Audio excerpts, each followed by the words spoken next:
মায়ার নবী বলেন, না রে সাহাবীর দল, না না, আমি তোমাদেরকে খাবার দেই না, কেমনে তোমরা এই খাবার পাইলা? তখন ওই সাহাবীরা বলতেছেন, ইয়া রাসূলুল্লাহ, আবু মুসা আশআরী, আবু মালিক আশআরী আমাদেরকে পাঠাইছিল আপনার কাছে খাবার সন্ধান দেওয়ার জন্যে, খাবার নেওয়ার জন্যে।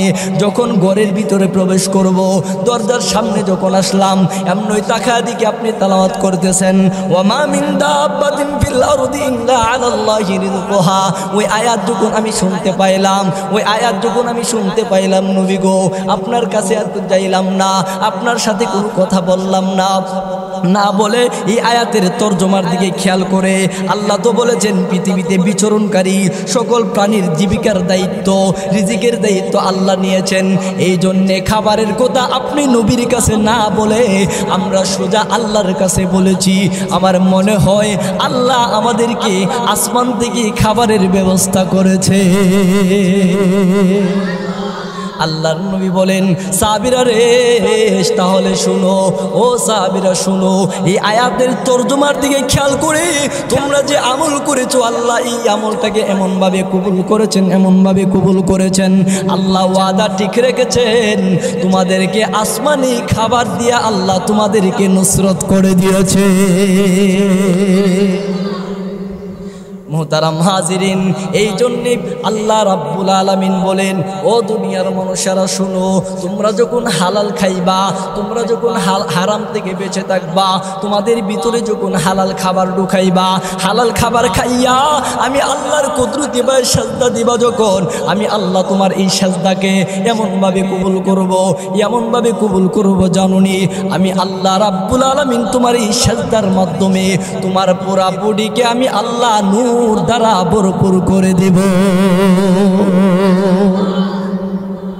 খেয়াল করে দেখো, এই আয়াতের তাফসীর করতে যায় ইমাম কুরতুবী রাহমাতুল্লাহি আলাইহি এই দুইজন সাহাবীর এই কাফেলার কথা বলেছেন, যে মায়ার নবীর কাছে যখন সাহাবীরা পাঠাইছেন খাবার আনার জন্যে, সাহাবী নবীর কাছে খাবারের কথা বলার আগে এই আয়াত যখন শুনছে, তারা মনে করছে আল্লাহ যেহেতু আয়াতে বলছে পৃথিবীতে বিচরণকারী প্রতিটা জানওয়ালা প্রাণীর খাবারের ব্যবস্থা আল্লাহ করবে, তাহলে নবীর কাছে কেন বলবো?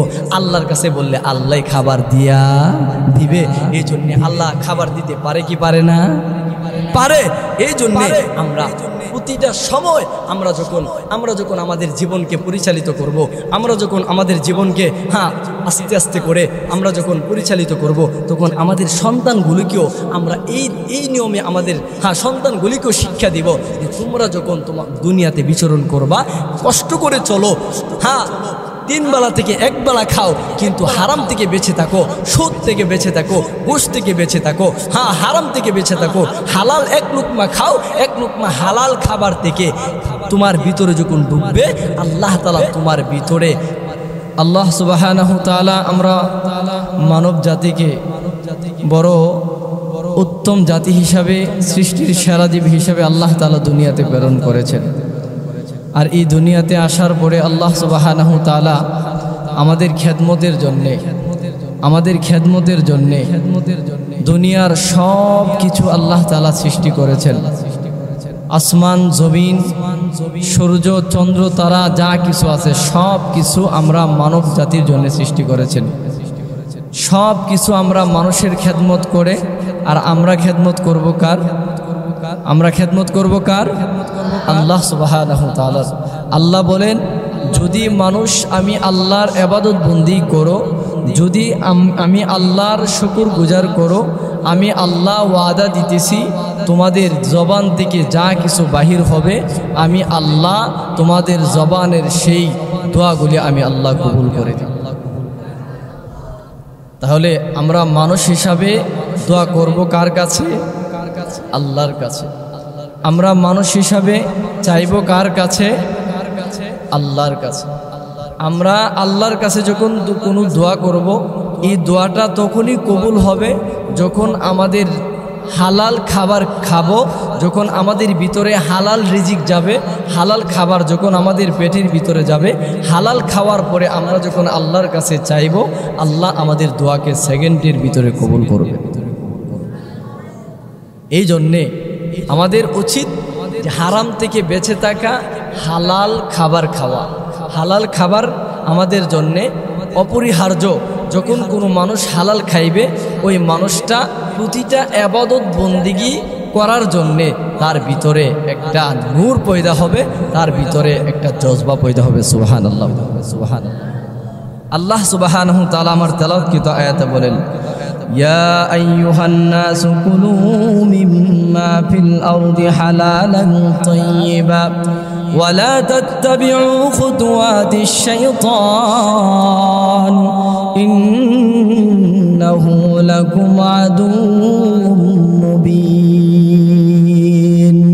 আল্লাহ রাব্বুল আলামিন বলেন, দুনিয়ার মানুষেরা শোনো, তোমরা হালাল খাইবা, হালাল খাইবা, হালাল হারাম থেকে বেঁচে থাকবা।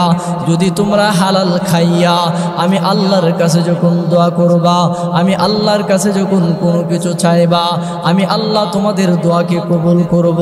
হালাল খাবারের মাধ্যমে তোমাদের রিজিকের মধ্যে বরকত দান করব। যদি কোনো মানুষ হালাল খাইয়া আমি আল্লাহর কাছে যখন তোমরা ইবাদত বন্দি করবা, আমি আল্লাহর কাছে যখন চাইবা, আমি আল্লাহ তোমাদেরকে ওয়াদা দিতেছি, জানো কি জানো, তোমরা যখন হালাল খাবার খাইয়া যখন আমি আল্লাহর কুদরতি পায়ে সাজদা দিবা, আমি আল্লাহ রাব্বুল আলামিন তোমাদের কলবকে নূর দ্বারা আমি আল্লাহ সুসজ্জিত করে তোমাদের ভিতরে ইবাদতের স্বাদ মজা আমি আল্লাহ পয়দা করে দিব। আল্লাহ রাব্বুল আলামিন বলেন, দুনিয়ার মানুষেরা শুনো, এই দুনিয়াতে যত মানুষ আমি আল্লাহ সৃষ্টি করলাম, যত সৃষ্টিজীব সৃষ্টি করলাম, যত জীবজন্তু আমি আল্লাহ সৃষ্টি করলাম, সবার রিজিকের ব্যবস্থা আমি আল্লাহ করে রেখেছি, সবার রিজিকের ব্যবস্থা আমি আল্লাহ করে দিয়েছি। এমন কোনো প্রাণী নাই যেই প্রাণীর রিজিকের ব্যবস্থা আমি আল্লাহ করি নাই। অতএব প্রতিটা প্রাণীর রিজিকের ব্যবস্থা আমি আল্লাহ করেছি। শোনো, যদি তোমরা আমি আল্লাহর একাত্মবাদ মেনে নাও, আমি আল্লাহর প্রতিটা দিক নির্দেশনা যদি মেনে নাও, তোমরা মানব জাতি আমি আল্লাহ ওয়াদা দিলাম তোমাদেরকে এমনভাবে রিজিকের ফায়সালা করব, তোমাদের কাছে আমি আল্লাহ আসমানি নিয়ামত আমি আল্লাহ তোমাদের ঘরে পৌঁছায়া দিব। আল্লাহ পারেন কি পারে না? পারে। এই জন্যে আল্লাহ সুবহানাহু ওয়া তাআলা আরেক জায়গায় বলতেছেন, ও দুনিয়ার মানুষেরা শোনো, ওয়া মা মিন দাব্বাতিন ফিল আরদি ইল্লা আলাল্লাহি রিজকুহা। হ্যাঁ, ও পৃথিবীর মানুষেরা শোনো, আমি আল্লাহ দুনিয়াতে এমন কোনো প্রাণী নাই যে প্রাণীরা দুনিয়াতে বিচরণ করতেছে, তা প্রতিটা প্রাণীর জন্যে আমি আল্লাহ যে রিজিকের ব্যবস্থা করি নাই, এমন কোনো প্রাণী আমি আল্লাহ দুনিয়াতে রাখি নাই। কারণ যত জীবজন্তু আমি আল্লাহ দুনিয়াতে পাঠাইছি, সবার জন্য রিজিকের ফায়সালা আমি আল্লাহ করে দিয়েছি। এই আয়াতের ব্যাখ্যা করতে যায় তাফসীর করেছেন ইমাম কুরতুবী রাহমাতুল্লাহি আলাইহি। এই আয়াতের আলোচনা করতে যায় বলেছেন, ও পৃথিবীর মানুষেরা শুনো, আল্লাহ সুবহানাহু ওয়া তাআলা পৃথিবীর প্রতিটা জানওয়ালা প্রাণীর রিজিকের ফায়সালা আল্লাহ তাআলা নিজ জিম্মায় করে দিয়েছেন। সুবহানাল্লাহ, জোরে বলেন।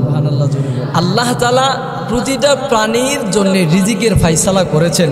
খেয়াল করে দেখেন, আল্লাহর নবীজির সাহাবী আবু মুসা আশআরী, আবু মালিক আশআরী দুইজনের নেতৃত্বে একটা কাফেলা ইয়ামন থেকে মদিনা সফর করবে। ইয়ামন থেকে মদিনা সফর করবে, সফরে রওনা দিছে। মদিনা পৌঁছার পরে তারা যেই খাবার নিয়ে তারা বাড়ি থেকে আসছিল, পথে এই খাবার শেষ হয়ে গেছে।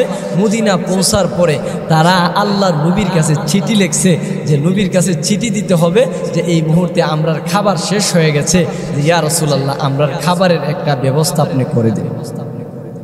আশআরী গোত্রের দুইজন সাহাবী তারা একদল কাফেলা নিয়ে যখন মদিনা আসছে, তাদের সব খাবার যখন শেষ, খাবার শেষ হওয়ার পরে তারা চিঠি লিখছে, একজন বার্তাবাহক দিয়া নবীজির কাছে পাঠাইছেন যে যাও, যে নবীর কাছে গিয়ে বলো যে আমাদের কাফেলার খাবার শেষ হয়ে গেছে, আপনি আমাদের খাবারের ব্যবস্থা করেন। একজন বার্তাবাহক চিঠি দিয়া পাঠায় দিছে। যিনাকে পাঠাইছেন ওই সাহাবী নবীজির ঘরে ঢুকবে, ঢুকার আগেই দরজার সামনে যখন গেছেন, যাওয়ার পরে গিয়ে দেখতেছেন নবীজি ঘর থেকে কোরআন তেলাওয়াত করতেছে। আউযু বিল্লাহি মিনাশ শাইতানির রাজীম, বিসমিল্লাহির রহমানির রহিম। আল্লাহর নবী বিশ্ব নবী রাহমাতুল লিল আলামিন তেলাওয়াত করতেছেন, ওয়া মা মিন দাব্বাতিন ফিল আরদি ইল্লা আলাল্লাহি রিজকুহা ওয়া ইয়ালামু মুস্তাকাররাহা ওয়া মুস্তাউদাহা। আল্লাহর নবী রাহমাতুল লিল আলামিন যখন এই আয়াত তেলাওয়াত করতেছেন, ওয়া মা মিন দাব্বাতিন ফিল আরদি ইল্লা আলাল্লাহি রিজকুহা, এই আয়াত যখন শুনলেন নবীজির ওই সাহাবী আর ঘরের ভিতরে প্রবেশ করলেন না। মায়ার নবীর সাহাবী এই তেলাওয়াত শোনার পরে নবীজির সাহাবী এই তেলাওয়াতের অর্থ তার মধ্যে তার চোখের সামনে ভেসে উঠেছে। আল্লাহ তো বলে দিয়েছেন এই পৃথিবীতে যত মানুষ বিচরণ করতেছে, যত প্রাণী বিচরণ করতেছে, প্রতিটা প্রাণীর জন্যে আমি আল্লাহ রাব্বুল আলামিন রিজিকের ফায়সালা করে দিয়েছি। এই আয়াত যখন শুনেছেন, এমন সময় আল্লাহ নবীর সাহাবী ওই সাহাবী নবীর কামরার ভিতরে আর না ঢুকে, নবীজির রুমের ভিতরে না ঢুকে, উল্টার চিঠি নিয়ে আবার তাদের গোত্রের কাছে চলে গেলেন, তাদের কাফেলার কাছে চলে গেলেন। ওই বার্তাবাহক তার কাফেলার কাছে যায় বলতেছে, আবু মুসা আশআরী ও আবু মালিক আশআরী শুনেন, আল্লাহর পক্ষ থেকে সাহায্য চলে আসবে, সুসংবাদ গ্রহণ করেন। এই কথা বলার পরে সাথে সাথে কাফেলার দুই নেতা আবু মুসা আশআরী, আবু মালিক আশআরী দুইজন বুঝতে পারলেন মনে হয় মায়ার নবী খাবারের ব্যবস্থা করে দিয়েছেন। এই কথা শুনে তারা খুশিতে আনন্দে আত্মহারা হয়ে গেছে। এমন সময় আল্লাহ নবীর সাহাবীরা মনে করতেছে মায়া নবীর পক্ষ থেকে খাবার আসবে, এই চিন্তা করে তারা বসে রইলেন। হঠাৎ করে এমনিতেই দেখা যায় দুইজন লোক বড় খাবারের প্লেট নিয়া গোশত ভরপুর, রুটি ভরপুর, এমন মজাদার খাবার নিয়া আবু মুসা আশআরী, আবু মালিক আশআরী তাদের এই কাফেলার কাছে নিয়ে আইসা বলতেছে, ও কাফেলার লোক সকল শুনেন, এই খাবার আপনারা গ্রহণ করেন। এই খাবার আল্লাহর পক্ষ থেকে এসেছে। এইভাবে যখন বড় বড় প্লেটগুলা, খাবারের প্লেটগুলা যখন ওই কাফেলার লোকদের সামনে চড়িয়ে দিয়েছে, তারা পেট ভরে খাইলো। খোদার কসম করে বলি, আল্লাহ নবী রাহমাতুল লিল আলামিনের সাহাবী এই সুসংবাদ দিয়েছেন। ওই সাহাবী কিন্তু নবীজির সাথে সাক্ষাৎ করে নাই, আয়াতের উপরে আয়াতের তরজমার দিকে খেয়াল করে সে চলে গেছেন কাফেলার লোকদের কাছে। কাফেলার লোকরা যখন দেখলো মজাদার খাবার, মনে করছে মায়ার নবী বুঝি তাদের জন্য পাঠাইছে। সুবহানাল্লাহ, জোরে বলেন, আল্লাহ জোরে বলেন। আল্লাহর নবীর সাহাবী তারা পেট ভরে খাবার খাইলেন। খাওয়ার পরে যখন দেখতে পাইলেন খাবার তো আরো অনেকগুলা রয়ে গেছে, অনেকগুলো খাবার আছে। যেই খাবার দিয়েছে এই খাবার তারা 2-3 বার খাইতে পারবে। ওই খাবার খাওয়ার পরে বলতেছে এতগুলা খাবার অবশিষ্ট রয়ে গেছে, খাবারগুলি নষ্ট করা যাবে না। খাবার নষ্ট করা আল্লাহ নিজেও পছন্দ করে না। এই জন্য তালেবুল ইলম ছাত্র ভাইরা শোনো, যখন তোমাদের সামনে কোনো খাবার আসবে, কষ্ট হইলেও খাবার নষ্ট করা যাবে না। মায়ার নবীর সাহাবীরা বলেন, না, এই খাবার যেহেতু আল্লাহর পক্ষ থেকে এসেছে, মায়ার নবীজি দিয়েছেন, খাবার নষ্ট করা যাবে না। এই খাবারগুলি অবশিষ্ট যে খাবার ছিল, খাবারগুলি সুন্দর করে বেষ্টন করে আবার আল্লাহর নবীর কাছে পাঠানোর জন্যে আবু মুসা আশআরী, আবু মালিক আশআরী দুইজন লোককে পাঠায় দিল, যাও আমরা যে খাবার পাইলাম ওই খাবার থেকে খাইছি, পেট ভরে খাইলাম, আল্লাহর কাছে শুকরিয়া। এখন তোমরা যাও, এই খাবারগুলি নিয়ে মায়ার নবীর কাছে আবার ফেরত দিয়ে বলো যে নবী গো, যে খাবার আপনি দিয়েছিলেন ওই খাবার আমরা পেট ভরে খেয়েছি, আর অবশিষ্ট খাবার আপনি নবীর কাছে আমরা পাঠায়া দিলাম।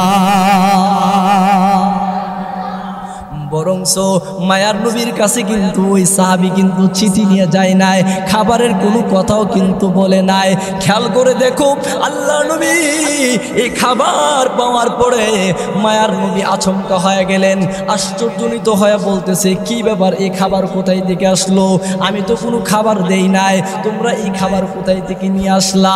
ওই সাহাবী বলেন, ইয়া রাসূলুল্লাহ, আপনি তো খাবার পাঠাইছেন, আমরা তো আপনার কাছে খাবারের জন্য চিঠি দিয়ে একজন বার্তাবাহক পাঠিয়েছিলাম।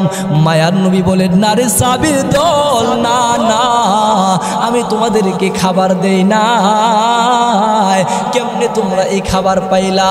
তখন ওই সাহাবীরা বলতেছেন, ইয়া রাসূলুল্লাহ, আবু মুসা আশআরী, আবু মালিক আশআরী আমাদেরকে পাঠাইছিল আপনার কাছে খাবার সন্ধান দেওয়ার জন্যে, খাবার নেওয়ার জন্যে। যখন ঘরের ভিতরে প্রবেশ করব, দরজার সামনে যখন আসলাম, এমনই তাকা দিকে আপনি তেলাওয়াত করতেছেন, ওয়া মা মিন দাব্বাতিন ফিল আরদি ইল্লা আলাল্লাহি রিজকুহা। ওই আয়াত যখন আমি শুনতে পাইলাম, ওই আয়াত যখন আমি শুনতে পাইলাম, নবী গো, আপনার কাছে আর যাইলাম না, আপনার সাথে কোনো কথা বললাম না, না বলে এই আয়াতের তরজমার দিকে খেয়াল করে আল্লাহ তো বলেছেন, পৃথিবীতে বিচরণকারী সকল প্রাণীর জীবিকার দায়িত্ব, রিজিকের দায়িত্ব আল্লাহ নিয়েছেন। এই জন্যে খাবারের কথা আপনি নবীর কাছে না বলে আমরা সোজা আল্লাহর কাছে বলেছি। আমার মনে হয় আল্লাহ আমাদেরকে আসমান থেকে খাবারের ব্যবস্থা করেছে। আল্লাহর নবী বলেন, সাহাবীরা রে, তাহলে শুনো, ও সাহাবীরা শুনো, এই আয়াতের তরজমার দিকে খেয়াল করে তোমরা যে আমল করেছো, আল্লাহ এই আমলটাকে এমনভাবে কবুল করেছেন, এমনভাবে কবুল করেছেন।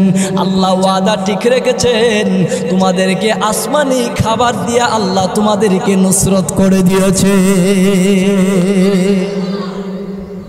মোহতারাম হাজিরিন, এই জন্যে আল্লাহ রাব্বুল আলামিন বলেন, ও দুনিয়ার মানুষেরা শুনো, তোমরা যখন হালাল খাইবা, তোমরা যখন হারাম থেকে বেঁচে থাকবা, তোমাদের ভিতরে যখন হালাল খাবার ঢুকাইবা, হালাল খাবার খাইয়া আমি আল্লাহর কুদরতি বা সাজদা দিবা, যখন আমি আল্লাহ তোমার এই সাজদাকে এমনভাবে কবুল করব, এমনভাবে কবুল করব, জানুনি আমি আল্লাহ রাব্বুল আলামিন তোমার এই সাজদার মাধ্যমে তোমার পুরা বডিকে আমি আল্লাহ নূর দ্বারা ভরপুর করে দেব।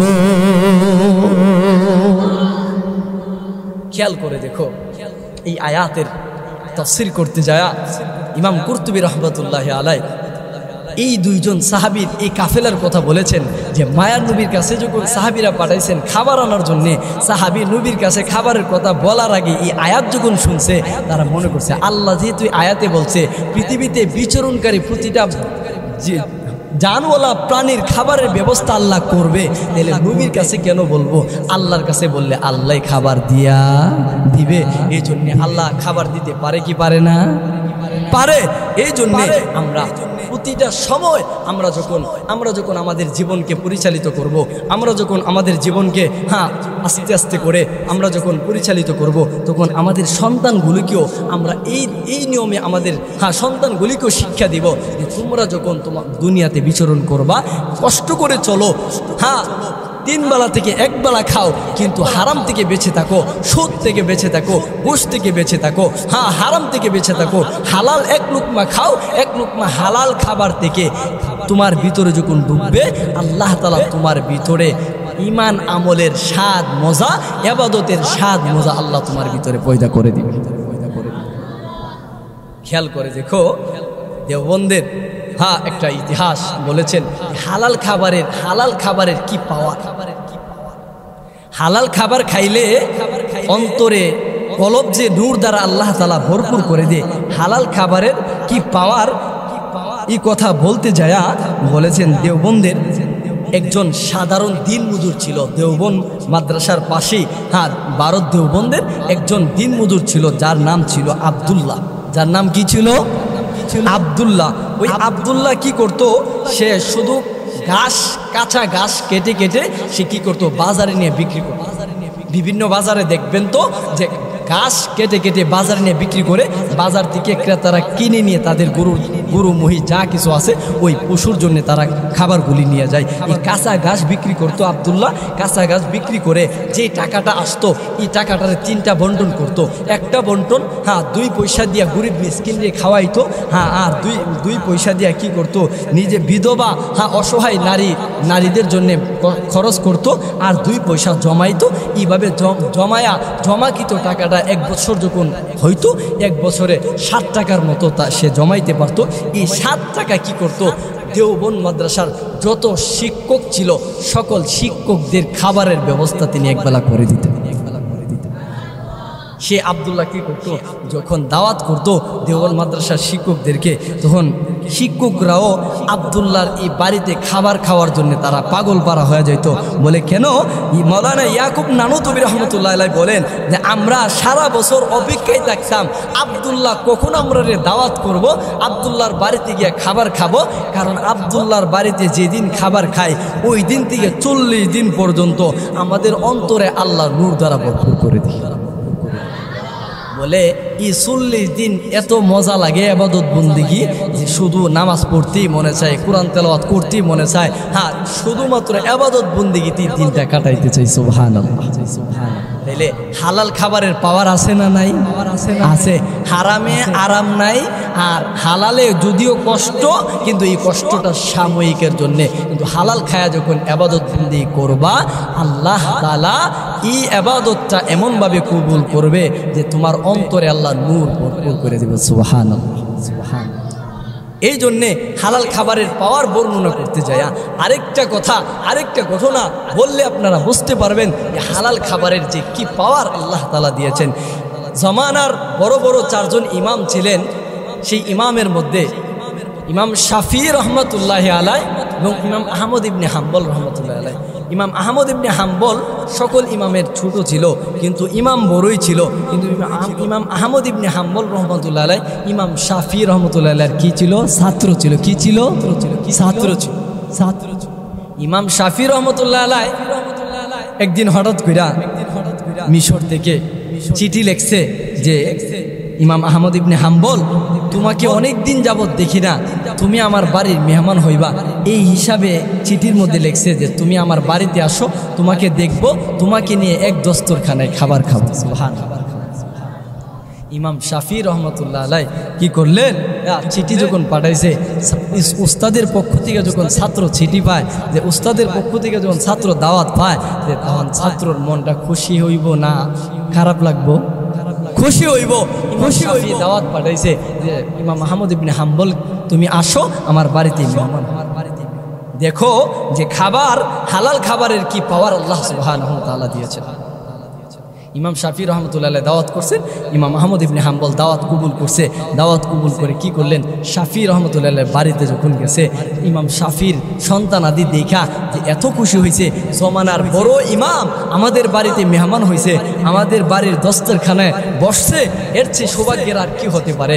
যখন খাবার দিছে, এত পরিমাণে খাবার দিছে, ইমাম শাফি রহমতুল্লাহ আলাইহির ছেলে খাবার আইনা দিছে ইমাম আহমদ ইবনে হাম্বলের কাছে। খাবার যখন দিছে, এই মজার খাবার খাইছে, এত পরিমাণে খাইছে, 3 জনের পরিমাণ 3 জন খাইতে পারবে এই পরিমাণ খাবার ইমাম আহমদ ইবনে হাম্বলের সামনে দিছে। ইমাম শাফির ছেলে দাঁড়ায় রয়েছে, দাঁড়ায় দেখতেছে এতগুলা খাবার তার সামনে দেওয়ার পরে পুরো খাবারগুলি ইমাম আহমদ ইবনে হাম্বল একসাথে খেয়ে নিচ্ছে। সুবহানাল্লাহ, সুবহানাল্লাহ। এই খাবার যখন খাইছে, ইমাম শাফি রহমতুল্লাহ আলাইহির ছেলে বলতেছে, আল্লাহওয়ালা মানুষ তো এত খাবার খায়, যারা বুজুর্গ হয়, যারা আল্লাহওয়ালা হয়, যারা ইমান ও আমলওয়ালা হয়, তারা তো খাবার কম খাইব, কিন্তু ওনার তো দেখতেছি 3 জনের খাবার 1 জন মিলে খাইলেছে। তাইলে এটা কোন ধরনের আল্লাহওয়ালা, এটা কোন ধরনের বড় ইমাম বুঝতে। সে মনে মনে, ইমাম শাফির ছেলে মনে মনে এই কথা চিন্তা করতেছে যে এটা কোন ধরনের ইমাম এত খাবার খায় যে সে 3 জনের খাবার একাই খেয়ে ফেলছে। আজকে একটা পরীক্ষা করছে। ইমাম শাফি রহমতুল্লাহ আলাইহির ছেলে কি করলেন, রাত যখন হয়েছে খাবারও দিছে, আবার খাবার দেওয়ার পরে একটা পাত্রের মধ্যে পানি দিছে। পানি দিয়া যখন তার রুমের দরওয়াজা লক করে যখন চলে গেছে, বলতেছে ইমাম শাফির ছেলে বলতেছে, আজকে দেখবো উনি কত বড় আল্লাহওয়ালা এবং বুজুর্গ। হুজুর পানি দিছে, খাবারও দিছে, দিয়া যখন চলে গেছে, রাত যখন শেষ হয়ে গেল, রাত শেষ হওয়ার পরে সকালবেলা যখন দরজা খুলছে, দরজা খোলার পরে দেখে পানির জায়গায় আছে, কিন্তু খাবার খেয়ে ফেলছে। খাবার খাওয়ার পরে ইমাম শাফির ছেলে ইমাম আহমদ ইবনে হাম্বলের এই দৃশ্য দেখছে। দেখা ইমাম শাফির ছেলে তার বাবার কাছে যায়, বলছে, আব্বাজি, আপনার ছাত্র ইমাম আহমদ ইবনে হাম্বল, আপনি বলছেন জমানার বড় ইমাম, কিন্তু আমি 3টা জিনিস দেখলাম, 3টা জিনিসে আমার মনে হয় না উনি বড় ইমাম হতে পারে। বলে কেন? বলে খাবার বেশি খাইলো, আবার পানি দিলাম, পানিটা দেওয়ার পরে উযুও করলো না, তার মানে তাহাজ্জুদ পড়লো না। তাহলে তাহাজ্জুদ না পড়লে উনি আবার বড় ইমাম কেমনে হইল, বড় এই যুগের শ্রেষ্ঠ ইমাম কেমনে হইল? পানির জায়গায় রইল, খাবার শেষ করে ফেললো, এটা তো বুঝতে পারলাম না। এটা আপনি আমার একটু অজাহাত করেন, কেনই বা উনি এমন করেন? ইমাম শাফি রহমতুল্লাহ আলাইহি ইমাম আহমদ ইবনে হাম্বলের কাছে গেছে। ইমাম আহমদ ইবনে হাম্বলের কাছে যাওয়ার পরে ইমাম আহমদ ইবনে হাম্বল রাহমাতুল্লাহি আলাইহি ইমাম শাফির কাছে যায় বলতেছেন, উস্তাদজি বড় সুন্দর আপ্যায়ন করেছেন, যদি আপনি বিদায় দিতেন আমি আমার বাড়িতে চলে যাব। ইমাম শাফি রহমাতুল্লাহি আলাইহি বলেন, ও ইমাম আহমদ ইবনে হাম্বল, শুনো, আমার ছেলে 3টা কথা বলেছে, 3টা কথার ওয়াজাহাত করে যাও, 3টা কথা তুমি পরিষ্কার করে যাও। বলে কি এমন কথা? বলে, ও শুনো, আমার ছেলে তোমার খেদমতে ছিল, আমার ছেলে বলতেছে এত পরিমাণ খাবার তোমার সামনে পরিবেষ্টন করেছে, এত পরিমাণ খাবার তুমি খাইলা, রাতের বেলা পানি দিয়ে দেওয়া হয়েছে ওযু করার জন্যে, তুমি ওযু করবা, কিন্তু তোমার পানির জায়গায় রয়ে গেল, খাবার সব তুমি খেয়ে ফেললা, এটা কেমন করে? তুমি কি নামাজ পড়ো নাই? তোমার কি ওযু ইস্তেনজার প্রয়োজন হয় নাই? ইমাম আহমদ ইবনে হাম্বল বলেন, ও আমার উস্তাদ জি, শুনেন শাফি, শুনেন, আমি এত মজার খাবার আপনার বাড়ি থেকে আমার সামনে দেওয়া হয়েছে, দস্তরখানার সামনে দেওয়া হয়েছে, এত মজার খাবার আমি খাইলাম, আমি অনেক দিন পর্যন্ত এত মজার খাবার আমি খাই নাই। আমি যখন খাবারে হাত দিলাম, আমার মনে হয়েছে 100 থেকে 100% শিওর হবে, হালাল হবে খাবার, এতে কোনো হারামের কোনো চিহ্ন নাই। হালাল খাবার পাইয়া, মজার খাবার পাইয়া আমি যখন খাইলাম, আমার কাছে বড় মজাই লাগলো। এত মজার খাবার কি কোনো মানুষ ছেড়ে দেয় কি? সব খাবার এই জন্য আমি খাইলাম। বলে, তাহলে তোমার কি প্রস্রাব ইস্তেনজার কোনো প্রয়োজন হয়েছে না? সারা রাত্র তোমার কি উযু করার কোনো প্রয়োজন হয়েছে না? তোমার সামনে আমার ছেলে পানি দিয়ে গিয়েছিল। বলে, উস্তাদজি শুনেন, আমি এশারের নামাজ পড়েছি যেই উযুর মাধ্যমে, ওই উযু দিয়া সারা রাত্র